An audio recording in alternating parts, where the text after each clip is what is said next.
kadib markii hay'adda shaqaalaha Soomaaliland ay ku dhawaaqday gobolka Sanaag in laga shaqaalaysiin doono 50 qof ayaa maanta magaalada Ceerigaabo xarunta gobolka Sanaag waxaa si toos ah uga furmay imtixaan laga qaadi doono dadka u tartamaya shaqadaasi waxaana halkaasi goobjoog ka ahaa gudoomiyaha hay'adda shaqaalaha Soomaaliland Sharmaarke Axmed Maxamuud Geelle Daar oo ugu baaqay dhalinyarada gobolka Sanaag inay ka faa'iideystaan fursadahaasi waxaana uu sidoo kale gudoomiyuhu halkaasi ku dhaariyay shaqaalaha imtixaankaasi qaadayay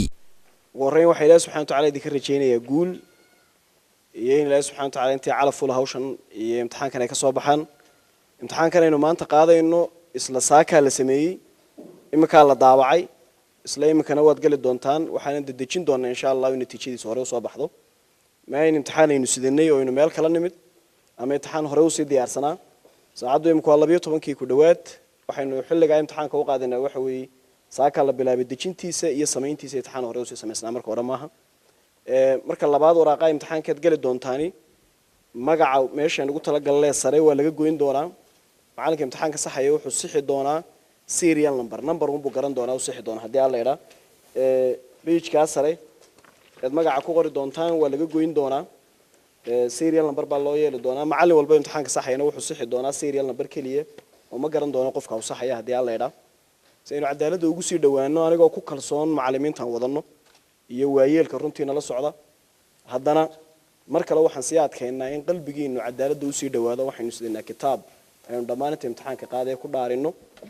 in intiina si cadaalad ku soo kala baxdan iyadoo marka horeba ujeedo loo kala saaray jirin oo masaafo fog ka soo qaaday imtixaanka si dadku Ceerigaabo jooga halkooga ugu guuleystaan haddana waxaynu sii adkeyn doonaa in qalbigiina iyo qarankeenu mar walba uu sii dhawaado in cadaaladda aynu ku kalsoonaano sii dhawaano imtixaamada maanta inta guuleysata waxaan rajaynayaa calaf wanaagsan inta kale iyaduna way guuleysatay oo waxay aragtay runtii dadaalada iyo tartamada inay gali karaan kadib markuu imtixaankaasi soo dhamaaday waxaanu la kulanay qaar ka mid ah ardaydii ka qayb qaadatay oo aan wax ka weydiinay dareemkooda iyo sidii uu ku soo dhamaaday bismillaahir rahmaanir rahiim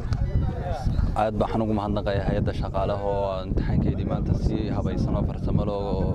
sharaf iyo ku jirto aan uga galay jaamacadda Sanaag waxa soo xareystay arday aad u gaadhaysay ilaa 300 wax yar la alxamdulillah marka si wanaagsan buu qabsamay imtixaankana si fiican baa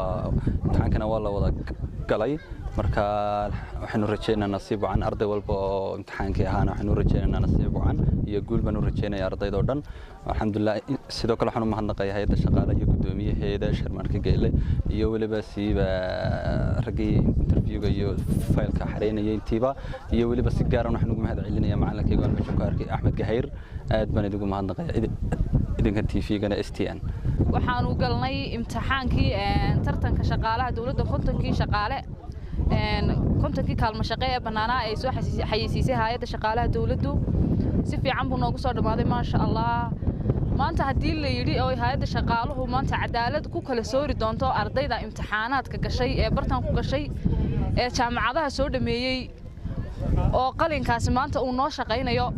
hay'adda shaqaalaha waan ku kalsoonahay anigu 2016 baan ka baxay jaamacadda intaas oo dhan bila amal baan ahaa shaqo maan helin dhowr jeer oo imtixaan waan galay imtixaan hadii si cadaalad maanta dawladda hay'adda shaqaalaha ay u qaadayso imtixaanaadka oo ay u saxayso waxaan hubnaa inaan ku kalsoonahay aqoontayada halkan waan ku kalsoonahay hay'adda shaqaalaha waan ku kalsoonahay Sharmaarke Geelle niman badan oo imtixaanka soo diyaariyay Kalshaale Axmed Taani Kalshaale Professor Maxamed Cabdi waanu aad baan u hambalyeynaa iyagana waxaanu leenahay cadaalad waa muhiim meel walba oo aanu ka joogno dhalinyarada reer Soomaaliland hadaanu nahay aqoonyahanka reer Soomaaliland waxaanu leenahay cadaalad waa noo muhiim haddii si waaraysan laga joojiyo odayga iyo meelahan madaxna la galiyo waanu helaynaa 100 oday aanu meel geysano oo shaqaalaysiyo oo meelahan laakiin qalinkayga aqoonteedan ka kalsoonahay waxa soo dhan warsame Cabdirashiid Aadan STN TV Ceerigaabo.